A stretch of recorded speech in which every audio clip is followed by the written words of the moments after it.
സെർവിങ്ങിന് ഒരു പ്രത്യേക ടെക്നിക്ക് ഉണ്ട്, അതാണ് ഞാൻ കാണിക്കാൻ പോകുന്നത്. നമ്മുടെ ബർത്ത്ഡേക്ക് നമ്മൾ എങ്ങനെ കേക്ക് മുറിക്കുന്നത്, ഒരു സൈഡിൽ നിന്ന് ഇങ്ങനെ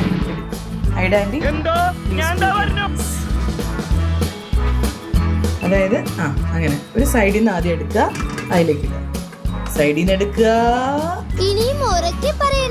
അതിലേക്ക് ഇടുക, സൈഡിൽ നിന്ന് എടുക്കുക, എന്നിട്ട് അത് താഴെ വരെ എത്തണം അല്ലേ ആൻറ്റി?